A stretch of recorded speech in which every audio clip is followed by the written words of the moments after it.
So hello everyone, welcome to our channel. So बच्चा लोग, हम लोग पढ़ रहे हैं क्लास 12 बिजनेस स्टडीज और हमारा चल रहा है चैप्टर नंबर 4 प्लानिंग। तो बेटा, इस चैप्टर में अब तक हम लोग क्या क्या कवर कर चुके हैं। हम लोगों ने मीनिंग ऑफ प्लानिंग कवर कर लिया। हम लोग फीचर्स ऑफ प्लानिंग जानते हैं कि क्या क्या होते हैं। लास्ट क्लास में तो हम लोगों ने इंपॉर्टेंस और लिमिटेशंस ऑफ प्लानिंग को कवर अप किया। एंड आई होप कि आप सारे लेक्चर्स अटेंड कर चुके हो और जितनी भी चीज़ें मैंने वहाँ पर आपको समझाई हैं वो सारी की सारी चीज़ें आपको अच्छे से समझ में आ गई होंगी। तो एक बार फटाफट से अपनी अटेंडेंस लगाओ, एक्रोनिम्स लिख दो, मेमोरी ट्रिक लिख दो, सारे पॉइंट्स लिख दो, ताकि जो मेहनत आप लेक्चर के पीछे से नहीं करते हो कि लिख कर देखना, एक अलग से रजिस्टर मेंटेन करना जिसके अंदर सारे के सारे आपके मेमोरी ट्रिक के साथ हेडिंग्स लिखी हुई हो, तो वो काम आप यहाँ कर लिया करो। कम से कम एक बार आपको चीज़ें रिकॉल हो जाती हैं। ठीक है, तो लगाओ अटेंडेंस पे, स्टार्ट करते हैं अपनी आज की क्लास। तो देखो बच्चों, आज हमारा जो पहला टॉपिक है वो है प्लानिंग प्रोसेस। आज हम समझेंगे कि प्लानिंग प्रोसेस क्या होती है। कि ये जो तुम लोग ये स्कूल बंक करके मूवी देखने की प्लानिंग करते हो, ये जो तुम किसी की वेडिंग अटेंड करने की प्लानिंग करते हो, या कोई बिजनेस अपने सेल्स को बढ़ाने की प्लानिंग कर रहा है, या कोई बिजनेस अपने बिजनेस को एक्सपेंड करने की प्लानिंग कर रहा है, तो ये सारी प्लानिंग कौन कौन से स्टेप्स को फॉलो करती है, बेसिकली वही हम लोग आज यहाँ पर पढ़ने वाले हैं। तो चलो तुम्हें लेकर चलती हूँ प्लानिंग प्रोसेस के स्टेप्स की तरफ और देती हूँ तुमको बढ़िया सी एक मेमोरी और मोटिवेशनल ट्रिक। ठीक है, तो देखो जरा, stress dies if planning works. क्या होता है ना कि हम जब प्लानिंग करते हैं तो कहीं ना कहीं हमें डर लग रहा होता है कि अगर ये हमारा प्लान फ्लॉप हो गया, अगर हमारी ये प्लानिंग वर्क नहीं करी तो क्या होगा, तो कैसे ऑब्जेक्टिव पूरा होगा। तो इसीलिए मैंने बोला कि स्ट्रेस खत्म हो जाता है, मर जाता है अगर तुम्हारी प्लानिंग काम कर जाती है तो। और इसी में मैंने सारे स्टेप्स छुपा दिए प्लानिंग प्रोसेस के। देखो कैसे। सबसे पहले बेटा जी, एस से है सेटिंग ऑब्जेक्टिव, डी से आता है डेवलपिंग प्रीमिसेस, उसके बाद आई से आता है आइडेंटिफाइंग द ऑल्टरनेटिव, ई से आता है इवैल्यूएटिंग द ऑल्टरनेटिव, एस से आता है सिलेक्टिंग द ऑल्टरनेटिव, आई से आता है इम्प्लीमेंटिंग द प्लान, और एफ से आता है बालको फॉलो अप एक्शन। तो एक बार स्क्रीनशॉट ले लो, फिर वन बाय वन ये सारे के सारे स्टेप्स तुम्हें समझाती हूँ। चलिए, तो शुरुआत करते हैं इस प्लानिंग प्रोसेस की और समझते हैं रिया के बिजनेस के बारे में। रिया मैम, राजू से रिया कब आई? बेटा, राजू अभी थोड़े दिनों की छुट्टी पर गया है, तो अभी राजू को थोड़े दिनों के लिए भूल जाते हैं और रिया को पिक्चर में लेकर आते हैं। क्यों? क्योंकि रिया, आपको पता है, अपना एक बहुत ही स्ट्रॉन्ग बिजनेस बिल्ड करना चाहती है और इसी की तैयारी के लिए उसने पूरी की पूरी प्लानिंग प्रोसेस के स्टेप्स फॉलो किए और मुझे आकर बताए। तो मुझे लगा कि क्यों ना मैं रिया के बिजनेस की स्टोरी आपको सुनाऊं। तो चलिए रिया की सक्सेसफुल स्टोरी सुनते हैं और उसमें सारे प्लानिंग प्रोसेस के स्टेप्स कैसे रिया ने यूज करे, आइए वो जानते हैं। तो बेटा, रिया अपना एक बेकरी बिजनेस शुरू कर रही है और इस बेकरी बिजनेस की शुरुआत में प्लानिंग करते टाइम उसने सबसे इंपॉर्टेंट काम क्या किया, ऑब्जेक्टिव्स को सेट किया। बिजनेस यूं ही नहीं हो जाता है, ऐसे ही हवाओं के साथ बिजनेस नहीं हो जाता है। उसके लिए बहुत ज्यादा आपको सोच विचार करना पड़ता है और कहीं ना कहीं सबसे पहला काम आपको अपना ऑब्जेक्टिव सेट करना होता है। तो रिया ने भी यहाँ पर यही किया कि सबसे पहले उसने अपने बिजनेस का एक ऑब्जेक्टिव सेट किया। अब ऑब्जेक्टिव्स क्या होते हैं बेटा? ऑब्जेक्टिव्स वो एंड पॉइंट होते हैं जहां तक पहुंचने की आप कोशिश कर रहे हो। आपका टारगेट है 95 प्लस मार्क्स हासिल करना, तो कहीं ना कहीं ये जो ऑब्जेक्टिव है ना, ये आपको आगे की डायरेक्शन देता है। तो जब तक बिजनेस का भी कोई ऑब्जेक्टिव ना हो तब तक आपका अगला कदम क्या होगा आपको समझ नहीं आता। तो रिया ने सबसे पहला काम ये किया कि अपने बिजनेस का एक ऑब्जेक्टिव सेट किया और उसका ऑब्जेक्टिव था कि आगे आने वाले 6 महीने में मैं अपने एरिया के अंदर एक सक्सेसफुल होम बेकरी स्टार्ट कर दूंगी। यानी कि उसकी बेकरी की शुरुआत अपने घर से हो रही थी। वो एक ऑनलाइन होम बेकरी स्टार्ट कर रही थी, यानी कि उसने कोई फिजिकल स्टोर ओपन नहीं किया था, ऑनलाइन बेकरी बिजनेस वो यहाँ पर करने वाली है। और उसके लिए उसका टारगेट था कि आने वाले 6 महीने में उसका नाम उसके एरिया में मशहूर हो जाएगा। और साथ ही साथ उसने ये भी एक टारगेट रखा कि कम से कम 100 केक का ऑर्डर उसे हर महीने मिलना चाहिए। तो बस इसी टारगेट को अचीव करने के लिए, इन्हीं ऑब्जेक्टिव को हासिल करने के लिए रिया ने आगे के कदम उठाने शुरू करे। तो पहला आपको पॉइंट क्लियर हो गया, सेटिंग ऑब्जेक्टिव। चलो आगे के पॉइंट की तरफ चलते हैं। अगला पॉइंट आता है बेटा डेवलपिंग प्रेमिसेस। प्रेमिसेस का मतलब क्या होता है? देखो, हमने ऑब्जेक्टिव तो सेट कर लिया, हमने अपने बिजनेस के बारे में भी सोच लिया, बट आपको पता है हमें कहीं ना कहीं उस बिजनेस से रिलेटेड कुछ अजम्पशन बनानी होती है। जैसे कि आपने सोच तो लिया है कि आपको 95 प्लस लेकर आने हैं, बट उसके रास्ते में बहुत सारी रुकावटें आ सकती हैं। आपके और आपके 95 प्लस के स्कोर के रास्ते में हो सकता है बहुत सारी रुकावटें हो, तो कहीं ना कहीं आप फ्यूचर के बारे में अजम्पशंस बनाते हो। आपके मन में पूरे टाइम में चलता रहता है कि यार ऐसा होगा वैसा होगा। जैसे कहीं घूमने जाना है तो तुम सोच रहे हो कि ऐसा तो नहीं होगा कि यार हम लेट हो जाएंगे, बहुत ज्यादा ट्रैफिक जाम ना मिल जाए, ऐसा ना हो कि कोई मेरा वो दोस्त ना आए उस वेडिंग को अटेंड करने, तो मैं अकेला वहां क्या करूंगा। तो ये जो कहानी अभी हुई भी नहीं है और उससे पहले तुम उसके बारे में बहुत कुछ सोच रहे हो ना, तो बेटा ये तुम बना रहे हो फ्यूचर अजम्पशंस, और इन्हीं फ्यूचर अजम्पशंस को हम यहाँ पर बोलते हैं प्रेमिसेस। तो ये जो आप लोग प्रेमिसेस बना रहे होते हो अपने बिजनेस से रिलेटेड, अपने ऑब्जेक्टिव से रिलेटेड, उसे ही बोला जाता है डेवलपिंग प्रेमिसेस। तो बहुत सिंपल सा मतलब समझो कि प्रेमिसेस का मतलब होता है फ्यूचर अजम्पशंस। तो अब अपने बिजनेस से रिलेटेड, अपने ऑब्जेक्टिव से रिलेटेड रिया ने क्या अजम्पशन बनाई कि उसको अपने एरिया में बर्थडे ऑर्डर्स मिलेंगे भी या नहीं, ऑनलाइन ऑर्डर्स भी उसके पास आएंगे या नहीं आएंगे, यानी कि लोग केक को ऑनलाइन ऑर्डर करते भी हैं या नहीं, जो रॉ मटेरियल उसे चाहिए होगा यहाँ पर केक बनाने के लिए, कहीं उसकी प्राइस बहुत ज्यादा बढ़ती घटती तो नहीं है, क्या रोज वो 4 से 5 केक बना पाएगी या नहीं बना पाएगी। तो ये बहुत सारे सवाल उसके दिमाग में घूम रहे थे और यही उसकी फ्यूचर अजम्पशन थी जिसके बेसिस पर वो अपने आगे का डिसीजन लेने वाली थी। तो अब तक रिया की कहानी में आपने दो चीजें देखी। रिया ने अपना एक ऑब्जेक्टिव सेट कर लिया बिजनेस का, और उसी ऑब्जेक्टिव को ध्यान में रखते हुए उसने फ्यूचर के बारे में कुछ अजम्पशन बनानी शुरू कर दी है। अब आगे देखते हैं क्या हुआ। अब अपने सक्सेसफुल बिजनेस को स्टार्ट करने के लिए, अपने ऑब्जेक्टिव को अचीव करने के लिए रिया आइडेंटिफाई कर रही है कुछ alternatives, identifying the alternative courses of action, यानी कि जिस ऑब्जेक्टिव को उसको हासिल करना है, जो उसका फाइनल डेस्टिनेशन है, उस डेस्टिनेशन पर कौन सा रास्ता जाता है। अब रिया उन रास्तों को खोज रही है कि ये जो 6 महीने में सक्सेसफुल बिजनेस खड़ा करना है, उसे यहाँ पर 100 केक्स का जो ऑर्डर लेना चाहती है वो 1 महीने के अंदर, वो जो उसका टारगेट है, उन सभी चीजों को अचीव करने के लिए वो कौन कौन से रास्ते होंगे जो उसको वहां तक लेकर जाएंगे। तो रिया अब इन सब चीजों के बारे में देख रही है, यानी कि वो रास्तों को खोजने के बारे में सोच रही है। तो रास्तों को खोजना इज आइडेंटिफाइंग द ऑल्टरनेटिव। तो उसने सबसे पहले देखा कि क्या मैं इंस्टाग्राम पे पेज बनाकर, यानी कि सोशल मीडिया का इस्तेमाल करके ऑर्डर्स लेना शुरू करूं, या मैं स्विगी या जोमेटो पे जाकर रजिस्टर करूं, या मैं मेरे आसपास ही कहीं पे जो लोकल कैफेज होते हैं उन लोगों के साथ टाई अप कर लूं। तो ये 3 ऑप्शन उसको समझ में आया अपने मंजिल तक पहुंचने के, पर हर रास्ते को यहाँ पर अभी वो नहीं चुन सकती थी। हर रास्ते के अपने कुछ फायदे और नुकसान थे। तो अब रिया को ये देखना था कि उसके सक्सेसफुल बिजनेस की स्टोरी इनमें से कौन सा रास्ता लिखेगा। तो रिया अब इन तीनों रास्तों को बहुत जांच पड़ताल कर रही है, उसके पॉजिटिव और नेगेटिव पॉइंट्स ढूंढ रही है। वो ये देख रही है कि कौन सा रास्ता उसको ज्यादा फायदा देगा और कौन से रास्तों पर उसे कांटों पर चलना पड़ेगा। तो बेसिकली हर एक ऑल्टरनेटिव का पॉजिटिव और नेगेटिव एस्पेक्ट ढूंढना अब अगला स्टेप उसका ये था, जिसे बोला जाता है evaluating the alternative. Evaluating the alternative का मतलब है कि रास्ते तो उसने देख लिए, 3 रास्ते थे, option A, option B, option C. अब तीनों में से कौन सा बेहतर है, पॉजिटिव और नेगेटिव पॉइंट्स क्या है, अब वो ढूंढ रही है। तो अगर इंस्टाग्राम को उसने देखा तो उसने देखा यहाँ पे मार्केटिंग तो फ्री है, भाई फ्री मार्केटिंग है, यहाँ कोई पैसा नहीं लग रहा है, लेकिन यहाँ पर हो सकता है रीच ज्यादा ना मिले, ऑर्डर्स कम मिलने के चांसेस हैं। वहीं पर स्विगी जोमेटो पे अगर जाती है तो कस्टमर हो सकता है बहुत ज्यादा मिल जाए, बट कमीशन देना पड़ेगा और वो कमीशन रेट हाई हो सकते हैं।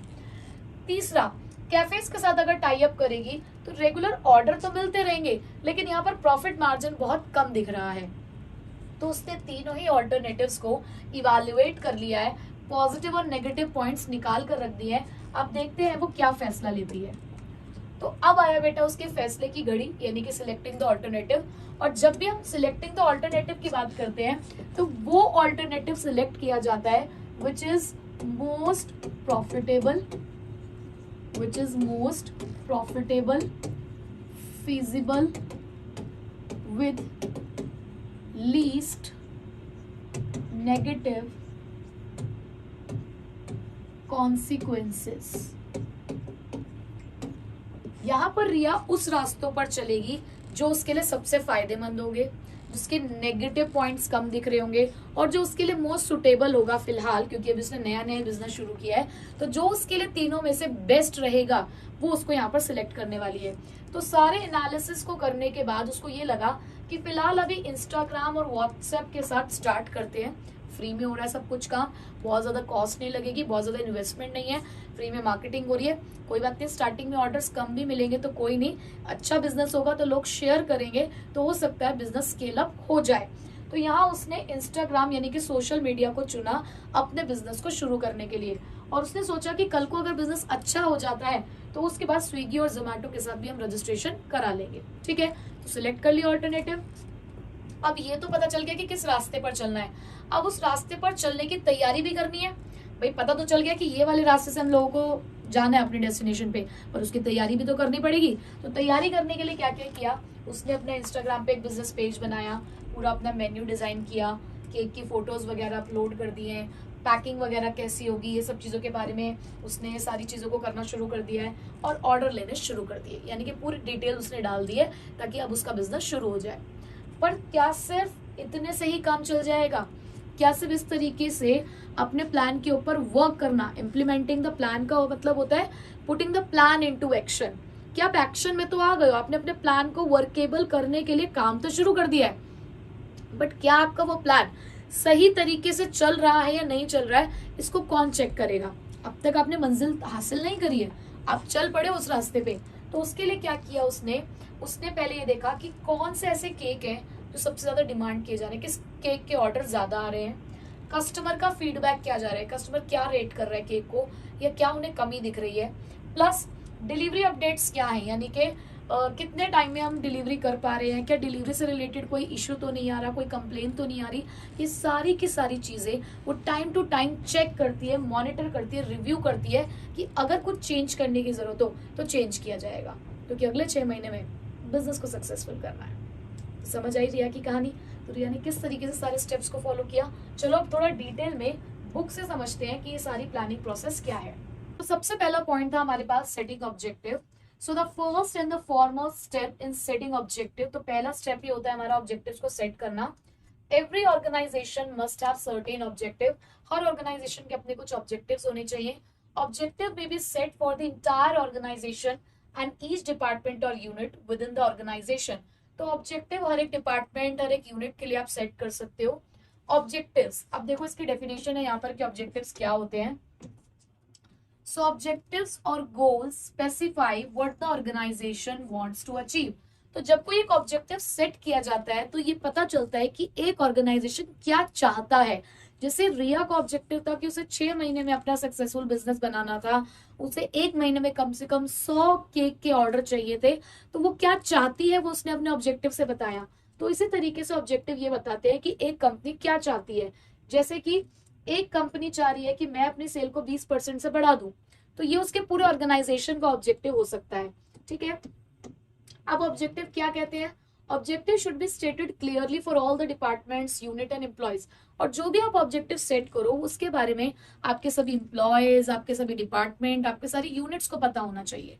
ठीक है, नेक्स्ट अब बेटा आते हैं देखो सेकंड पॉइंट पे। सेकंड पॉइंट किस चीज का है? Developing premises. Planning is concerned with the future. Planning हमेशा फ्यूचर से रिलेट करता है। अभी आपने कुछ किया नहीं है, आप सिर्फ सोच रहे हो, विच इज अनसर्टेन। और हम सबको पता है कि भाई देखो हम जिस बिजनेस एनवायरमेंट में काम करते हैं वो बिल्कुल अनसर्टेन है। Every planner is using the conjecture about the what might happen in future. तो हर एक प्लानर फ्यूचर के बारे में कुछ असम्पशन बना रहा है कि फ्यूचर में क्या हो सकता है, और इसी असम्पशंस को ही हम प्रेमिसेस कहते हैं यहाँ पर। So the manager is required to make certain assumption about the future. तो हर एक मैनेजर को फ्यूचर के बारे में कुछ असम्पशन बनानी पड़ती है, और इन्हीं असम्पशन को हम प्रेमिसेस कहते हैं। अब ये असम्पशन आपके लिए, ये की लाइन है, ये असम्पशन आपके लिए एक बेस मटेरियल है। बेस मटेरियल मतलब एक बेस बना रही है जिसके बेसिस पर आप आगे का डिसीजन ले पा रहे हो। जैसे कि रिया ने बहुत कुछ सोचा कि ऑनलाइन ऑर्डर्स आएंगे या नहीं आएंगे, एरिया में ऑर्डर मिलेगा या नहीं मिलेगा, रॉ मटेरियल का कैसा रहेगा प्राइस। तो ये जो जितनी भी चीजें वो यहाँ पर सोच रही है वही उसके बिजनेस को स्ट्रॉन्ग बनाने में मदद करेंगे, उसके लिए एक बेस का काम करेंगे। ठीक है, तो ये बेस मटेरियल होते हैं जिसके ऊपर प्लान्स जो है वो आगे के बनाए जाते हैं। ठीक है, फिर बेटा उसके बाद आता है हमारा थर्ड पॉइंट। पॉइंट आता है identifying the alternative courses of action, यानी कि आपका एक्शन क्या होगा, उसके लिए रास्ते कौन से होंगे, वो रास्तों के ढूंढने के लिए आप निकल पड़े हो। So once the objectives are set, assumptions are made, then the next step would be to act upon them. अब काम करना शुरू करना है, ढूंढना है भाई। So all the alternative courses of action should be identified. तो भाई ढूंढना शुरू कर दो कि क्या क्या हो सकता है। And the course of action which may be taken could either be routine और इनोवेटिव। तो जो भी आप रास्ता चुनो वो रास्ता नॉर्मल भी हो सकता है जो हर बार हम लोग चुनते हैं, या कुछ नया भी हो सकता है कि आपने कुछ नया सोचा हो। तो रास्ता किसी भी तरीके का हो सकता है। ठीक है, उसके बाद नेक्स्ट आपने क्या किया, आइडेंटिफाई करने के बाद इवेल्युएटिंग द ऑल्टरनेटिव। तो नेक्स्ट स्टेप में आपने क्या किया, way the pros and cons. Way the pros and cons का मतलब क्या होता है, प्रॉस और कॉन्स का मतलब क्या होता है, पॉजिटिव और नेगेटिव एस्पेक्ट्स ढूंढने हर एक ऑल्टरनेटिव के। जैसे रिया ने निकाला था इंस्टाग्राम, लोकल कैफेज के साथ टाई अप, स्विगी जोमैटो के साथ रजिस्ट्रेशन। तो तीनों केसेस में वो पॉजिटिव और नेगेटिव चीजें ढूंढ रही थी। तो यहाँ पर भी यही समझाया जा रहा है कि अगला स्टेप इसी चीज के बारे में होता है कि आपको पॉजिटिव और नेगेटिव एस्पेक्ट्स हर ऑल्टरनेटिव के निकालने हैं। तो the positive and negative aspects of the each proposal need to be evaluated in the light of the objective to be achieved। तो जो भी आपका ऑब्जेक्टिव है, जो भी आप ऑब्जेक्टिव अचीव करना चाहते हो, उसको ध्यान में रखते हुए आप पॉजिटिव और नेगेटिव पॉइंट्स निकालते हो, जिसके लिए आप टेक्निक यूज करते हो परमुटेशन कॉम्बिनेशन। तो परमुटेशन कॉम्बिनेशन जो हमारे बच्चे 11th क्लास में मैथ्स पढ़ के आए हैं उनको तो पता होगा। तो आप लोगों को सिर्फ इतना समझना है कि परमुटेशन कॉम्बिनेशन एक टेक्निक होती है जिसमें हम अरेंजमेंट करते हैं, सिलेक्शन करते हैं, ताकि हमें पता चल सके कि किस तरीके से इस काम को किया जा सकता है। ठीक है, तो ये कुछ यहाँ पर टेक्निक जो है वो इस्तेमाल की जाती है। उसके बाद जो सबसे बेहतर होगा, बेहतरीन ऑप्शन, उसे सिलेक्ट कर दिया जाएगा। जैसे रिया ने इंस्टाग्राम को चूज किया। This is the real point of decision making. यही आता है, यही तुम्हारे परीक्षा का इम्तिहान तुम्हारा यही लिया जाता है, क्योंकि यहीं पे तुमने डिसीजन लेना है। So the best plan has to be adopted and implemented. तो जो भी बेस्ट प्लान होगा तुम उसको अडॉप्ट कर लोगे।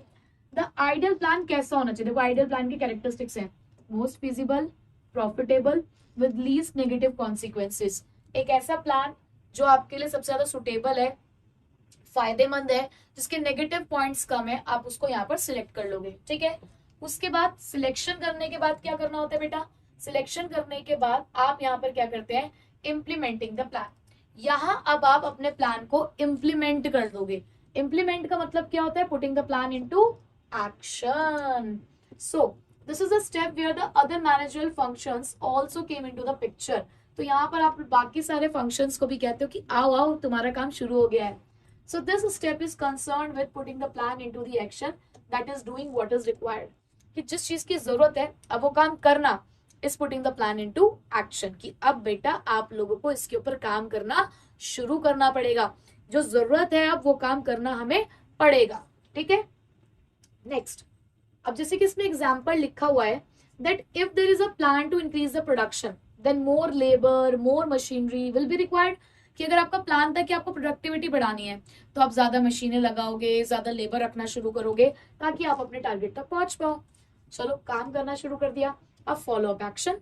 फॉलो अप एक्शन रिलेट करता है मॉनिटरिंग से, कंट्रोलिंग से, कि टाइम टू टाइम चेक करो कि जो तुम कर रहे हो वो सही कर रहे हो, क्या तुम सही दिशा में जा भी रहे हो या कुछ डायरेक्शन बदलने की जरूरत है।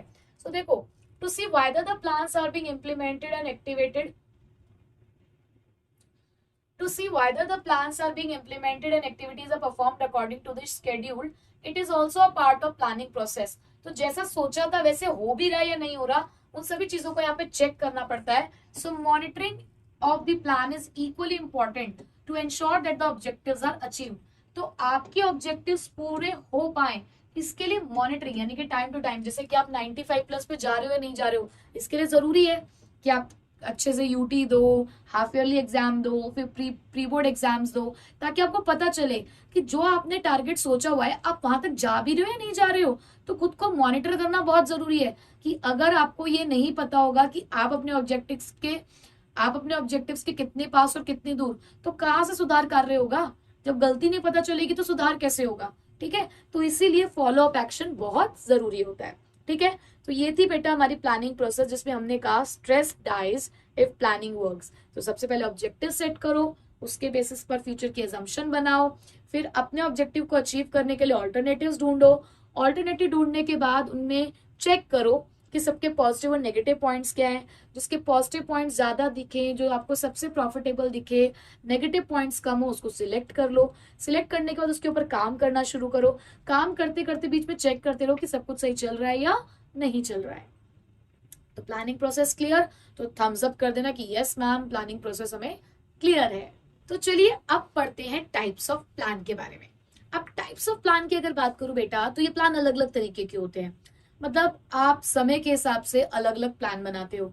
कुछ तो प्लान तुम ऐसे बनाते हो कि एक बार कभी वो प्लान बनाया होगा, उसके बाद उस प्लान को तुम भूल गए। क्यों? क्योंकि तुम्हें दोबारा ऐसी कोई परिस्थिति ही नहीं दिखी जिसके अंदर तुम उस दोबारा प्लान को अप्लाई कर सको। और वहीं पे कुछ तुम्हारे प्लान ऐसे होते हैं कि तुम्हें जब भी वो सिचुएशन दिखती है, यानी कि ऐसी सिचुएशन तुम्हारे सामने बार बार आती है, और जब बार बार आ रही है तो हर बार क्या नया सोचना है, हर बार तुम उसी प्लान का इस्तेमाल करते हो। तो बस इसी के ऊपर बेस्ड है हमारे टाइप्स ऑफ प्लान, जिनका नाम है single use plan and standing use plan. अब सिंगल यूज प्लान नाम से बताता है ना अपना काम, कि ऐसे प्लान्स जो तुम एक ही बार बनाते हो, जिसको तुम बार बार इस्तेमाल नहीं करते, जो ऐसे सिचुएशंस के लिए होते हैं जो आपको रिपीटेडली देखने को नहीं मिलती। लेकिन कुछ ऐसे प्लान भी होते हैं जो रिपीटेडली इस्तेमाल किए जाते हैं, क्योंकि वो सिचुएशन आपको बार बार देखने को मिलती है, और बार बार आती हुई सिचुएशंस के अंदर उन प्लान्स को आप बार बार अप्लाई भी कर सकते हो। हाँ, कभी कभी थोड़े से मॉडिफिकेशंस करने पड़ जाते हैं, लेकिन फिर भी आप उन प्लान्स को लगातार इस्तेमाल कर सकते हो। तो चलो समझते हैं सिंगल यूज प्लान और स्टैंडिंग यूज प्लान के बारे में। Single use plan, a single use plan is developed for a one time event और प्रोजेक्ट। तो एक सिंगल यूज प्लान को एक वन टाइम इवेंट के लिए इस्तेमाल किया जाता है या किसी एक प्रोजेक्ट के लिए। Such a course of action is not likely to be repeated in future. और इस तरीके के प्लान को आप फ्यूचर में रिपीट नहीं करते हो। That is they are for the non recurring situations, क्योंकि ये आपकी उन सिचुएशंस के लिए होती हैं जो रिपीटेडली आपको देखने को नहीं मिलती। नॉन रिकरिंग का मतलब है जो बार बार नहीं होता है। So the duration of this plan may depend upon the type of project. तो ये डिपेंड करता है कि आपका प्रोजेक्ट कितने टाइम पीरियड का है, उसी टाइम पीरियड पे इस प्लान की जो कह सकते हो कि जो ड्यूरेबिलिटी है वो डिपेंड करती है। तो ये एक वीक भी हो सकता है, एक मंथ भी हो सकता है, और किसी किसी सिचुएशन में तो ये एक दिन भी होता है। जैसे कि कोई इवेंट को ऑर्गेनाइज करना, कोई सेमिनार या कोई कॉन्फ्रेंस बनाना, ये सारे प्लान सिंगल यूज प्लान के अंदर काउंट होते हैं। ठीक है, चलो उसके बाद स्टैंडिंग यूज पर आते हैं बेटा। तो स्टैंडिंग यूज क्या होता है? Standing use plan is a plan for the activities that occur regularly. ये उन सिचुएशंस के लिए, उन एक्टिविटीज के लिए जो आपको लगातार होती हुई दिखती हैं over a period of time. So it is usually developed once but modified from time to time to meet the business needs as required. तो इसे एक बार बना दिया जाता है और उसके बाद मॉडिफिकेशंस होते रहते हैं कि जैसी भी सिचुएशन होगी उसके हिसाब से अगर कुछ चेंज करने की जरूरत है तो चेंज कर लेंगे, लेकिन इसको हम बार बार इस्तेमाल कर सकते हैं। अभी फिलहाल आप इसमें थोड़े से नाम देख सकते हो कि क्या नाम लिखे हुए हैं। यहाँ नाम लिखा हुआ है कि जैसे स्टैंडिंग यूज के अंदर पॉलिसी, प्रोसीजर, मेथड, रूल। तो ये चार नाम आप याद रख लो। कौन कौन से बेटा जी? स्टैंडिंग यूज के लिए सबसे पहला आया हमारे पास पॉलिसी, प्रोसीजर, मेथड और रूल। तो PPMR आप याद रख लो। पॉलिसी, प्रोसीजर, मेथड और रूल, ये स्टैंडिंग यूज होते हैं। और अभी हमने सिंगल यूज पढ़ा, तो सिंगल यूज के अंदर भी आप देखते हुए चलो कि कौन कौन से आते हैं। देखिए यहाँ पर लिखा हुआ है कि सिंगल यूज में कौन से आते हैं आपके प्लान के अंदर। एक तो आपको याद रखना है प्रोग्राम, और एक आपको याद रखना है बजट। तो जिसके लिए मैं कहूंगी कि याद रख लेना जरा BP, है ना। तो B for budget, P for program. तो ये हमारे कुछ टाइप्स ऑफ प्लान है जो आपको याद रखने हैं। अब मैं आपको दो ऐसे प्लान्स के बारे में बताती हूँ जो ना तो सिंगल यूज है ना ही स्टैंडिंग यूज। तो उन दो प्लान्स के नाम है, एक है उसके अंदर स्ट्रैटेजी और एक है उसके अंदर ऑब्जेक्टिव। तो ऑब्जेक्टिव और स्ट्रैटेजी ये दो टाइप ऑफ प्लान है जिसको आप ना तो सिंगल यूज की कैटेगरी में लिखेंगे ना ही स्टैंडिंग यूज में, ठीक है। तो अब तक मैंने आपको कितने नाम बता दिए बेटा, अब तक मैंने आपको चाहे सिंगल हो चाहे स्टैंडिंग हो फिर भी कितने नाम मैंने आपको यहाँ पर बता दिए। देखो पहले उनके नाम लिख देते हैं जिनकी कोई कैटेगरी नहीं है। सबसे पहले तो मैंने आपको बताया यहाँ पर ऑब्जेक्टिव, फिर उसके बाद मैंने आपको यहाँ पर बता दी है स्ट्रैटेजी, फिर याद करो सिंगल यूज में बीपी, तो बीपी में था पहला बजट, फिर पी से था हमारे पास प्रोग्राम, ठीक है जी, फिर क्या था हमारे पास प्रोग्राम, फिर उसके बाद स्टैंडिंग यूज में हमने पढ़ा PPMR, तो पी फॉर था आपके पास पॉलिसी, फिर दूसरे पी से था आपके पास प्रोसीजर, दूसरे पी से था आपके पास प्रोसीजर, फिर एम से था आपके पास मेथड और आर से था आपके पास रूल। तो बेटा ये टोटल नंबर ऑफ 8 प्लान्स हैं जो हमें यहाँ पर पढ़ने हैं, वन बाय वन उन्हें पढ़ेंगे और उनके बारे में सारी कहानियां हम लोग समझेंगे, ठीक है। तो बेटा सबसे पहला प्लान जो हमारे पास है वो है ऑब्जेक्टिव्स। तो चलो देखते हैं कि ऑब्जेक्टिव के क्या कैरेक्टरिस्टिक्स हैं, इस प्लान के बारे में हमें क्या बताया जा रहा है। देखो अब तक इस पूरे चैप्टर के अंदर मुझे लगता है जो मेन हीरो है प्लानिंग के अंदर वो ऑब्जेक्टिव ही तो है। क्या ऑब्जेक्टिव के बिना तुम आगे कुछ भी कर पा रहे हो? ऑब्जेक्टिव ही तुम्हारे लिए सब कुछ है जो यहाँ पर डिफाइन कर रहे हैं।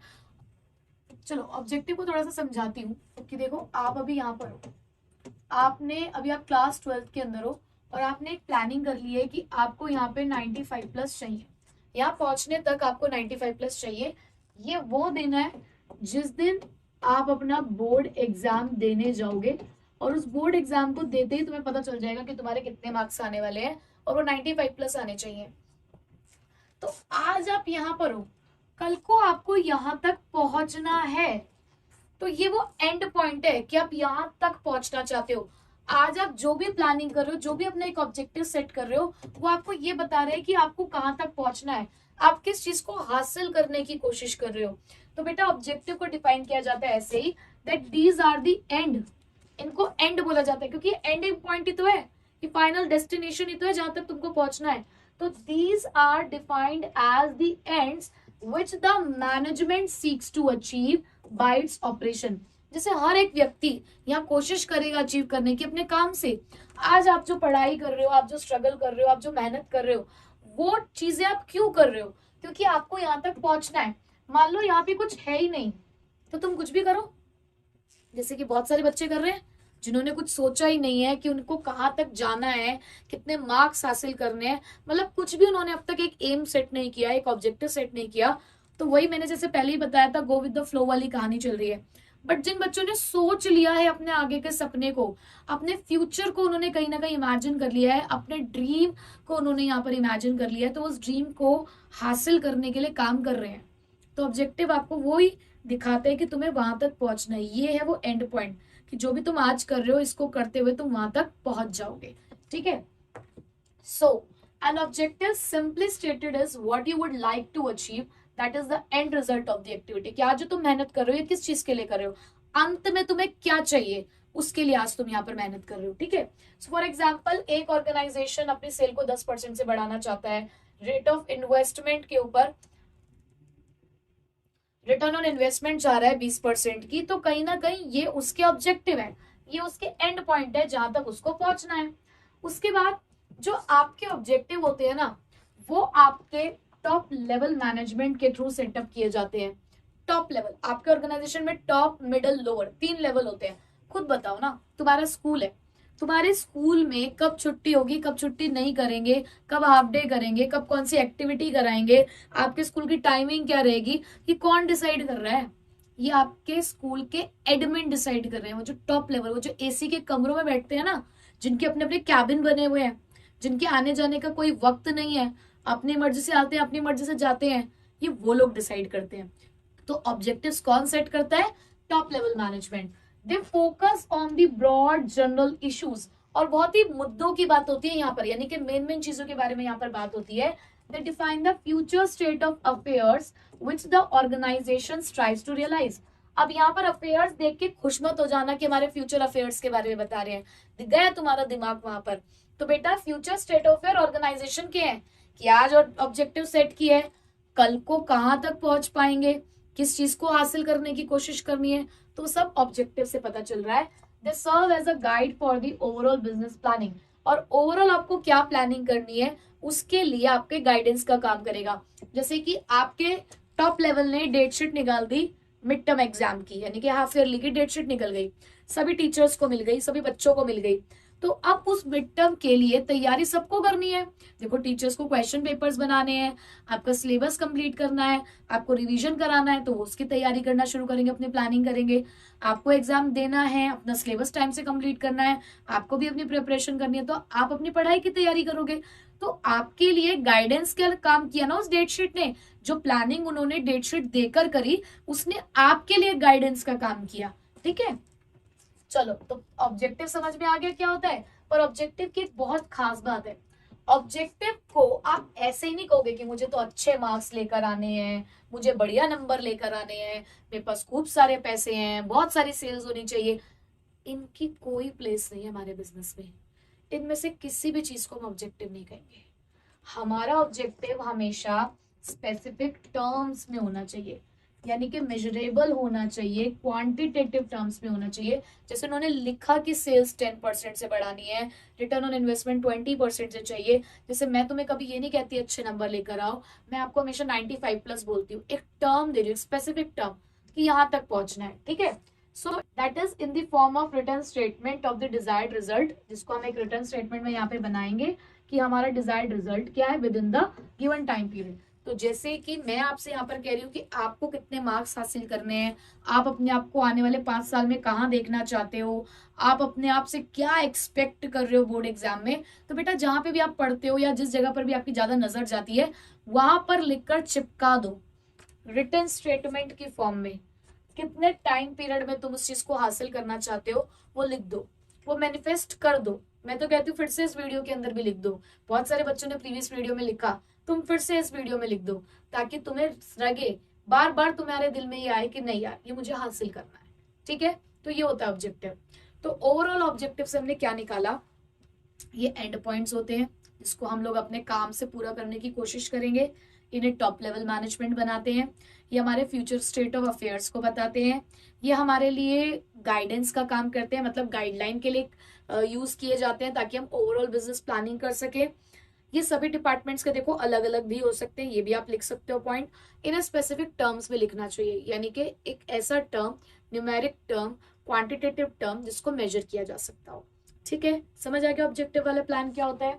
चलो अब आते हैं धांसू वाले प्लान पे। हाँ जी, स्ट्रैटेजी, स्ट्रैटेजी वही तुम्हारी रणनीति, वही जो तुम षड्यंत्र रचते हो ना। ये अच्छा राजू, राजू तू बहुत परेशान कर रहा है मुझे, राजू तुझे मैं परेशान करूंगा। तुम राजू को परेशान करने के लिए रणनीतियां बनाते हो, तुम राजू को परेशान करने के लिए षड्यंत्र रचते हो, तो बेटा वो है स्ट्रैटेजी। अब स्ट्रैटेजी को तुम्हें समझाऊं तुम्हारे स्टाइल में। अभी बहुत सारे बच्चे ना बिल्कुल एकदम चिल होकर बैठे, एकदम मस्त बैठे हैं, सोचते हैं कि अरे अभी जुलाई अगस्त ही तो चल रहा है, इतनी जल्दी कौन पढ़ता है। अरे अभी आएंगे ना बहुत सारे लोग और कहेंगे आके 90 डेज स्ट्रैटेजी, चलो अब तक कुछ नहीं पढ़ा है तो आओ आपके लिए लेकर आए हैं कंप्लीट रोड मैप और बताते हैं आपको 90 डेज स्ट्रैटेजी प्लान। और तुम्हें लगेगा बस बस तुमने उन 3 महीनों में ही तुम कर लोगे दुनिया मुट्ठी में, है ना। फिर उसके बाद 90 डेज वाला काम नहीं चलेगा, तो फिर आएगी oh my God 30 days strategy, तो तुम उस 30 डेज स्ट्रैटेजी पे काम करोगे। फिर 30 डेज वाला भी टाइम निकल गया, 15 days strategy, last 15 days strategy, और तो लास्ट 15 डेज वाला भी टाइम निकल गया। अब तो कौन सी वाली स्ट्रैटेजी आएगी, एग्जाम गैप स्ट्रैटेजी। और अब तो एग्जाम गैप स्ट्रैटेजी वाला टाइम भी निकल गया मान लो, तो a day before exam strategy, के एग्जाम से एक दिन पहले क्या पढ़े और बढ़िया नंबर ले आए। तो बस उन स्ट्रैटेजीज का वेट मत करो बालकों, जरा रेगुलर पढ़ाई कर लो। तो कहने का मतलब है कि ये जो स्ट्रैटेजी, ये जो रोड मैप्स आपको बताए जा रहे हैं बेटा जी, तो पहली बात तो देखो स्ट्रैटेजी बनाई जा रही है on the basis of current situation, यानी कि हमारे आसपास क्या चल रहा है, क्या माहौल है बिजनेस का, उस हिसाब से स्ट्रैटेजी बन रही है। अगर 90 दिन का टाइम पीरियड है तो 90 दिन की बन रही है, 30 दिन का टाइम है तो 30 दिन की बन रही है, 15 दिन का टाइम है तो 15 दिन की बन रही है। अब 15 दिन की बन रही है।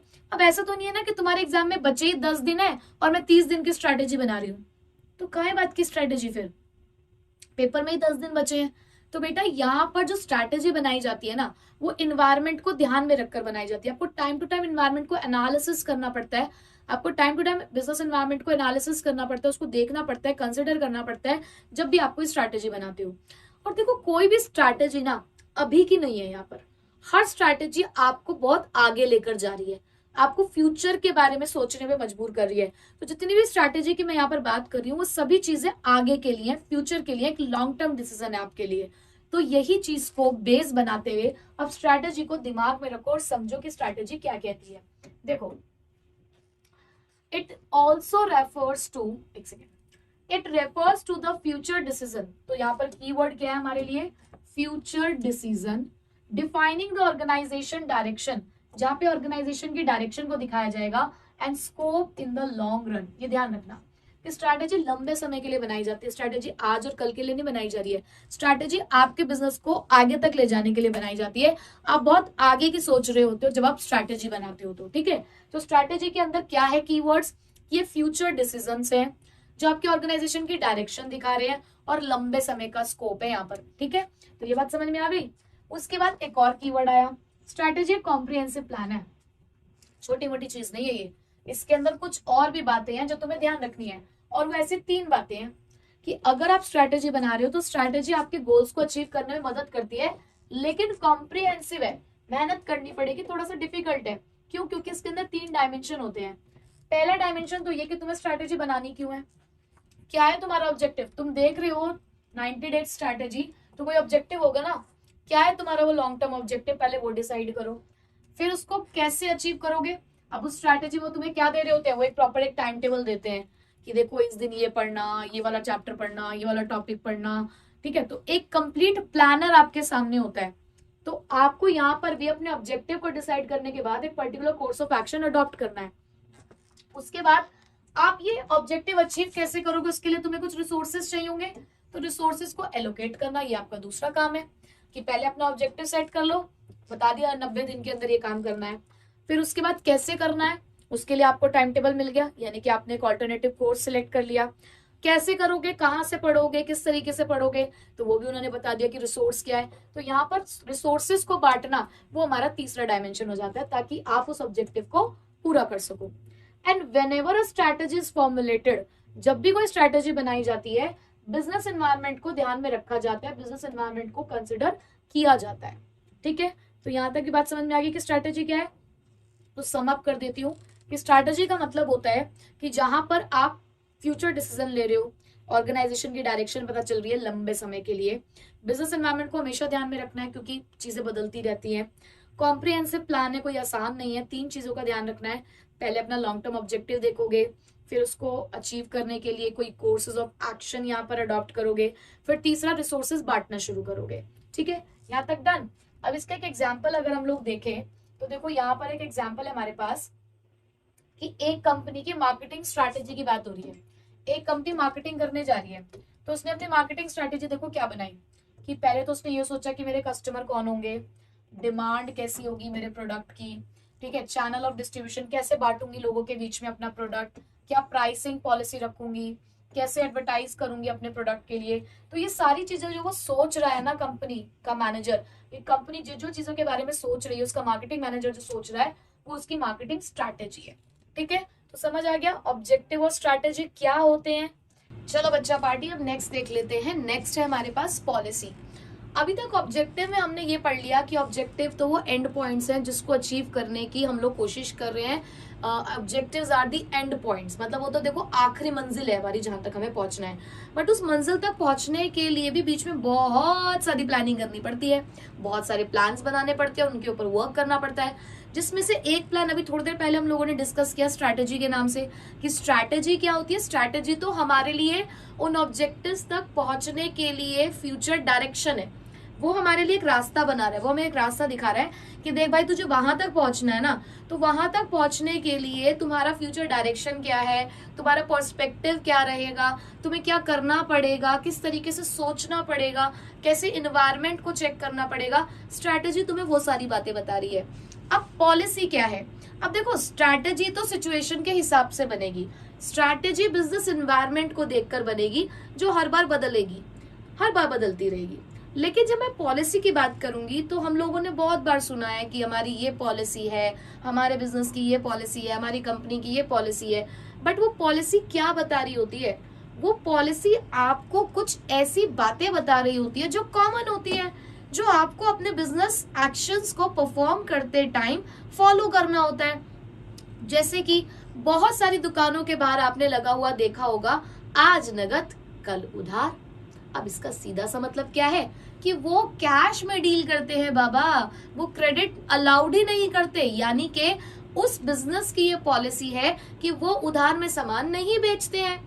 कई दुकानों पर आप लोगों ने ये देखा होगा कि ऐसा बोर्ड लगा होता है, फिक्स्ड प्राइस। अब फिक्स्ड प्राइस का मतलब क्या है? No bargaining. तो उनकी पॉलिसी है कि भाई देखो, चाहे तुम सामान 10 लो, 20 लो, 50 लो। जैसे होता है ना, लोग कहते थे कि देखो अगर हम दो साड़ी ले लेंगे तो क्या आप डिस्काउंट दे दोगे?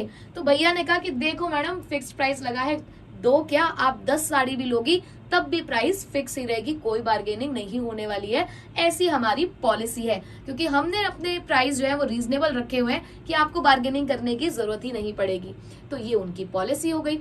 किसी एक कंपनी ने कहा कि हमारे यहाँ पर कोई भी स्टाफ है, चाहे वो किसी भी लेवल पे काम करता है, हमने यहाँ पर मिनिमम क्वालिफिकेशन रखी हुई है ग्रेजुएशन। यानी कि हमारी कंपनी की रिक्रूटमेंट पॉलिसी है कि हम बिना ग्रेजुएशन वाले बंदे को तो अपॉइंट ही नहीं करते, चाहे हमें किसी भी पोजीशन के लिए अपने यहाँ पर स्टाफ रिक्रूट करना हो तो हमारे यहाँ पर जितना भी स्टाफ है कम से कम वो ग्रेजुएट होगा ही होगा। ये हमारी कंपनी की पॉलिसी है। तो बेटा ये पॉलिसीज क्या है? ये पॉलिसी वो जनरल स्टेटमेंट है जो आपकी थिंकिंग को गाइड कर रही है। आपके सामने मैंने यहाँ पर लिख दी है ये गाइडलाइंस कि देखो भाई ये चीज फॉलो करेंगे हम लोग, इस बिजनेस को चलाते हुए हम ये फॉलो करेंगे कि हम लोग कैश में ही डील करेंगे, हम लोग ग्रेजुएट्स को ही अपने यहाँ पर अपॉइंट करेंगे, हम लोग होलसेलर्स के साथ ही डील करेंगे। तो जब ये बातें हम लोगों ने पहले से सोच ली एज अ गाइडलाइन, तो ये हमारे लिए पॉलिसी का काम करेंगी, ये हमारी थिंकिंग को गाइड करेंगी, ये हमारी एनर्जी को यूज करेंगी एक पर्टिकुलर डायरेक्शन की तरफ। जैसे कि तुम बच्चों ने मान लो क्लास 12th में एंटर करते ही ये बात सोच ली कि जब जब हम लोग YouTube से पढ़ाई करेंगे, जब जब हम लोग यहाँ पर लेक्चर अटेंड करेंगे, तो लेक्चर के खत्म होने के बाद हमेशा हम 15 मिनट बैठकर खुद से उस टॉपिक को रीड जरूर करेंगे। ये आपके लिए पॉलिसी है, ये आपके लिए गाइडलाइन है जो आपको पूरे साल फॉलो करना है, जो आपको भी एक पर्टिकुलर डायरेक्शन की तरफ लेके जा रहा है कि कोई नहीं आएगा बोलने के लिए कुछ भी, हम सबको पता है, जितने बच्चे जुड़े हुए हैं उन सबको पता है ये पॉलिसी है कि भाई जैसे ही लेक्चर देखो उसके बाद 15 मिनट खुद से एक बार टॉपिक को रीड करना है, उसके बाद किताब को बंद करना है और उसके बाद सोचना है कि हाँ चलो कुछ पढ़ाई हो गई है, उससे पहले नहीं सोचना। तो ये हमारी पॉलिसी हो गई, ठीक है। तो ये आपको कहाँ लेकर जा रहा है? एक पर्टिकुलर डायरेक्शन की तरफ। तो देखो जरा पॉलिसीज क्या है। पहली बात तो देखो कीवर्ड्स मिल रहे हैं आपको यहाँ पे, ये जनरल स्टेटमेंट। पॉलिसीज के लिए क्या कीवर्ड यूज होता है कि ये जनरल स्टेटमेंट है दैट गाइड द थिंकिंग, जो आपकी थिंकिंग को गाइड करेगा, चैनलाइज यानी कि यूज करेगा आपकी एनर्जी को किस तरफ? टुवर्ड्स अ पर्टिकुलर डायरेक्शन, एक पर्टिकुलर डायरेक्शन की तरफ आपको लेकर जाएगा।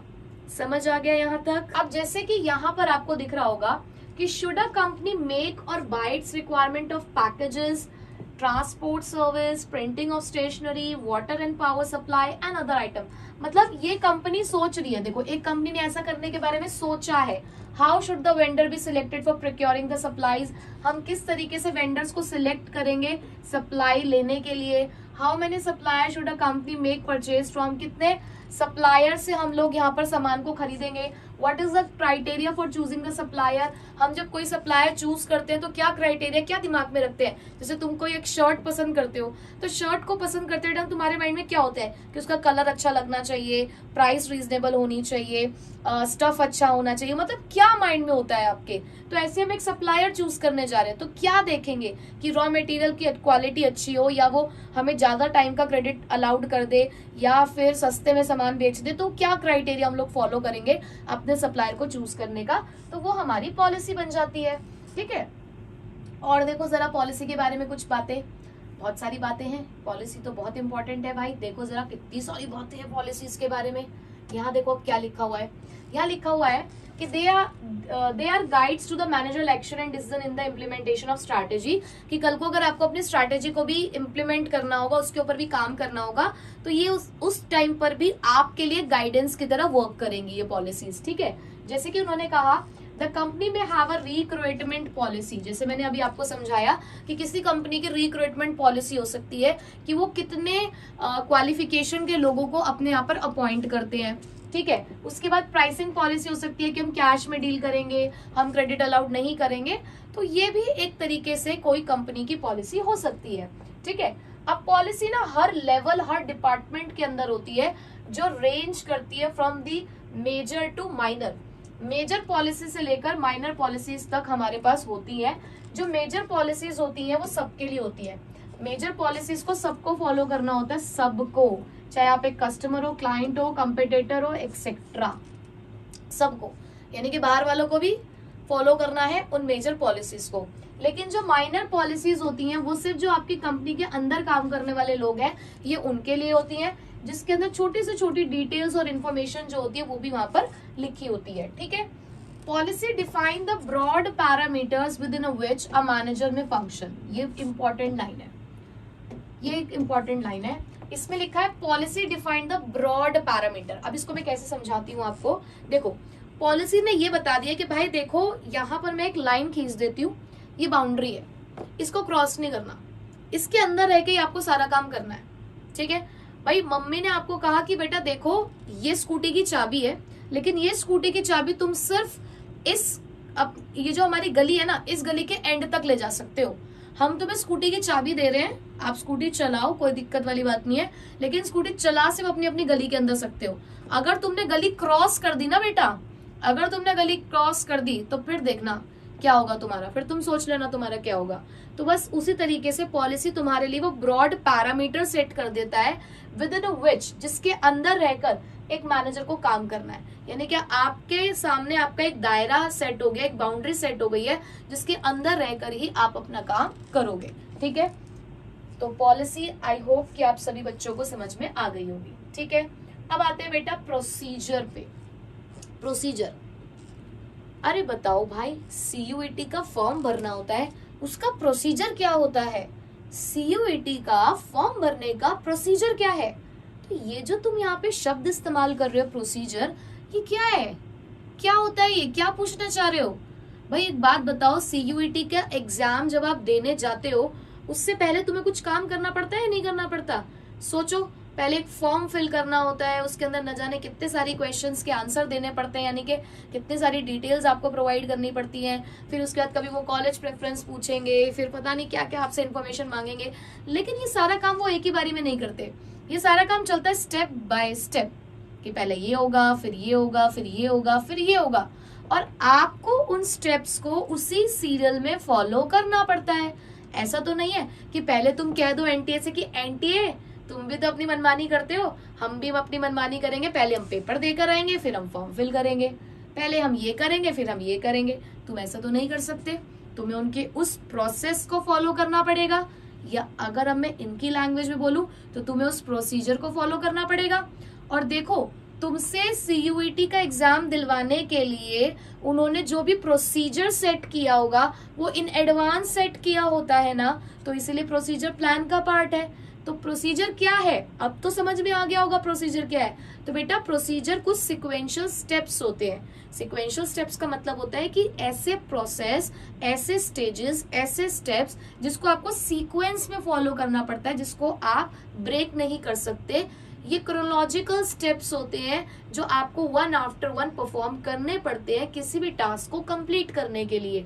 तो ये कुछ रूटीन स्टेप्स होते हैं, ठीक है। तो देखो जरा क्या है, procedures are the routine steps. देखो ये हमारे पास यहाँ पर कीवर्ड आ गया। प्रोसीजर्स क्या होते हैं बेटा? रूटीन स्टेप्स होते हैं on how to carry out the activities, कि कोई एक काम कैसे होगा, उस कैसे के लिए जो आपको स्टेप्स बताए जा रहे हैं उन्हें बोलते हैं हम प्रोसीजर। तो जब भी प्रोसीजर याद करना हो कि यार प्रोसीजर क्या होता है, तो याद कर लेना कि सीयूईटी के एग्जाम देने का क्या प्रोसीजर है। तो प्रोसीजर क्या बताएगा आपको? वो स्टेप्स बताएगा, ठीक है। अब कुछ और कीवर्ड बताती हूँ यहाँ पर। They detail the exact manner, ये they detail the exact manner in which any work is to be perform, ये आपको एग्जैक्टली बताते हैं। अब देखो सीयूईटी का फॉर्म भरने का प्रोसीजर, सीयूईटी का एग्जाम देने का प्रोसीजर, क्या तुम सब बच्चों के लिए अलग अलग है या सबके लिए बिल्कुल सेम है? सबके लिए सेम है ना। जितने ही बच्चे उस एग्जाम को देना चाहते होंगे सबके लिए वो प्रोसीजर सेम होगा और एग्जैक्टली सबको वो बताया जा रहा होगा कि आपको ये फॉर्म को फिल करने के लिए, आपको ये एग्जाम देने के लिए क्या क्या करना है। तो यहाँ पर क्या लिखा हुआ है? They detail the exact manner, ये बिल्कुल आपको करेक्टली ये बताएंगे in which any work is to be perform, कि किस तरीके से आपको ये काम करना है। तो वो जो उससे पहले एक सर्कुलर जारी करते हैं, सारी डिटेल देते हैं आपको, वो इसीलिए देते हैं ताकि वो आपको एग्जैक्ट मैनर बता सके कि आपको ये जो काम करना है इसको करने के स्टेप्स क्या है, ठीक है। So they are specified in the chronological order, तो वही कि ये सीक्वेंस की फॉर्म में होते हैं। जैसे कि बहुत सारी जगहों पर एक प्रोसीजर होता है कि प्रोडक्शन से पहले जो सप्लाईज है उसको किस तरीके से लिया जाएगा, तो उसका एक प्रोसीजर होता है। जैसे कि आपको कहीं पे कोई कंप्लेन करनी है तो कंप्लेन करने का भी हम क्या करते हैं कि एक प्रोसीजर है कि पहले आपको कॉल करके वहां पे रजिस्टर करना पड़ेगा, फिर उसके बाद आपके पास एक कॉल आएगा अपने आप उनकी तरफ से, फिर वो प्रोसेस आगे पहुंचेगा। तो वही एक प्रोसीजर हो गया ना कि स्टेप बाय स्टेप आपको यहाँ पर आगे बढ़ना है, ठीक। अच्छा, प्रोसीजर कौन फॉलो करेंगे? क्या बाहर वाले लोग इस प्रोसीजर को फॉलो करेंगे? नहीं। देखो यहाँ पर तो जो प्रोसीजर की बात हो रही है वो है इनसाइडर्स के लिए, जो कंपनी के अंदर के लोग होंगे वो उस प्रोसीजर को फॉलो करेंगे, ठीक है। अब एक और इम्पॉर्टेंट चीज इसके अंदर निकल कर आती है कि प्रोसीजर और पॉलिसी में एक गहरा रिश्ता होता है। प्रोसीजर और पॉलिसी में एक गहरा रिश्ता होता है। अब ये रिश्ता क्या कहलाता है? चलो देखो, अभी थोड़ी देर पहले मैंने तुमको ये बताया कि पॉलिसीज क्या होती है, वो ब्रॉड पैरामीटर है, वो ब्रॉड पैरामीटर है। लाइन खींच दिया, मम्मी ने बता दिया कि बेटा तुम्हारे खेलने कूदने की जो सीमा है वो कौन सी है? अपनी गली गली है, अगर गली क्रॉस कर दी तो फिर देखना।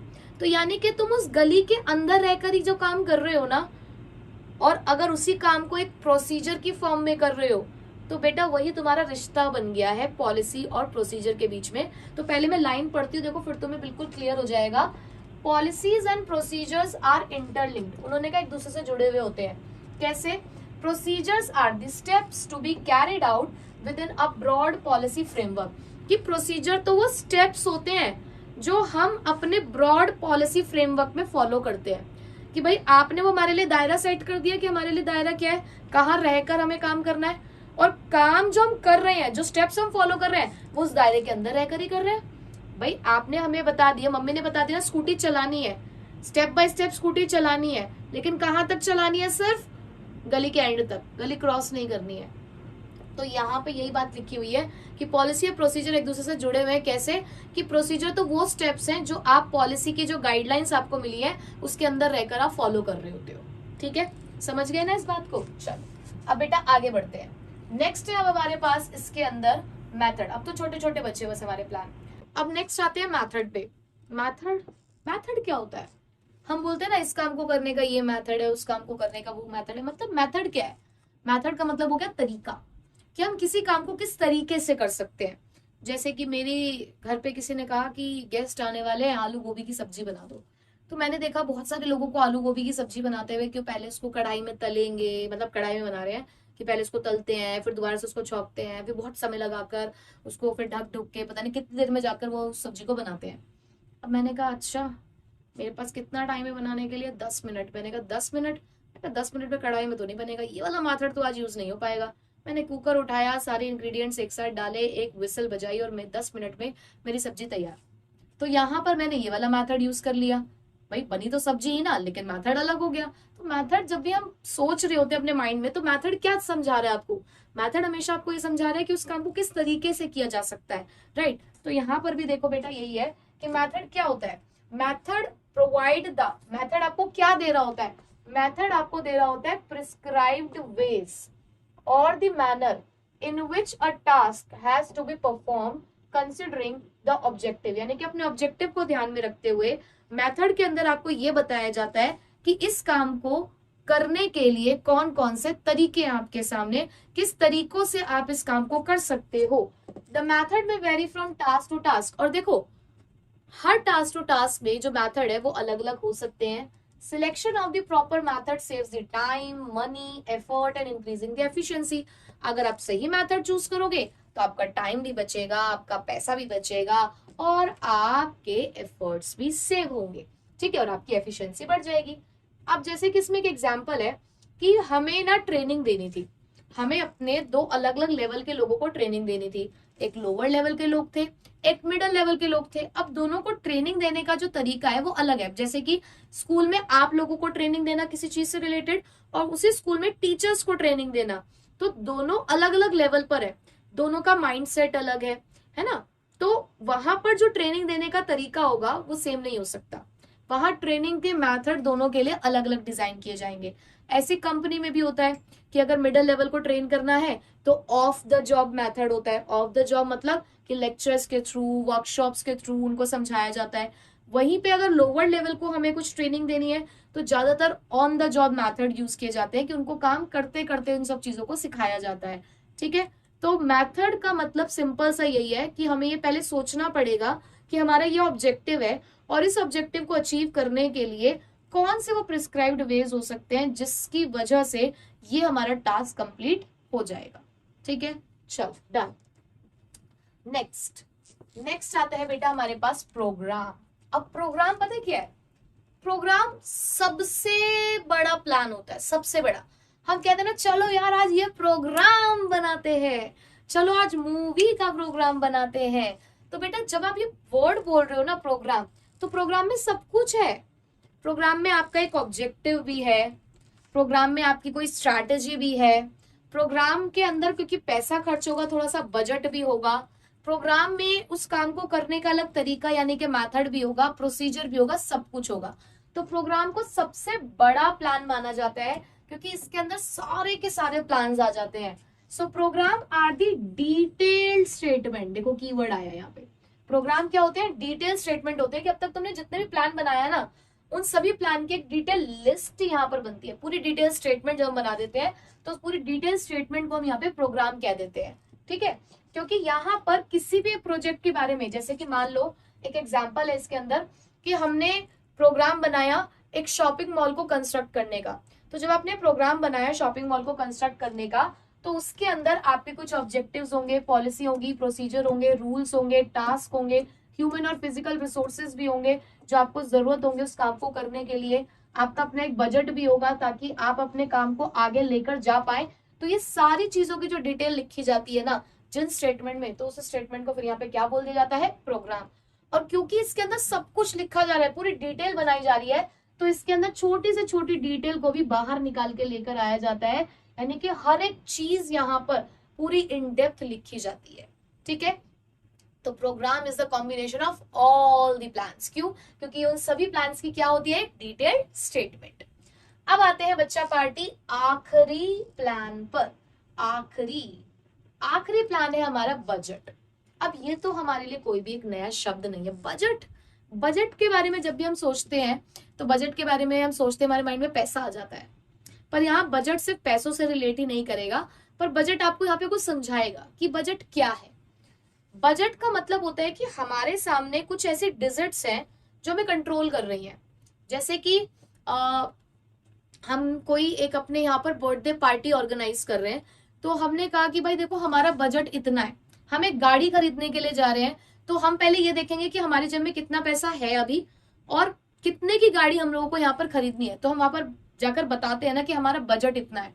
तो बजट कहीं ना कहीं आपको पहली बात तो न्यूमेरिकली कुछ डिजिट्स दे रहा है, कुछ फैक्ट्स दे रहा है, कुछ फिगर्स दे रहा है, और कहीं ना कहीं वो आपको कंट्रोल कर रहा है उस काम को करते हुए।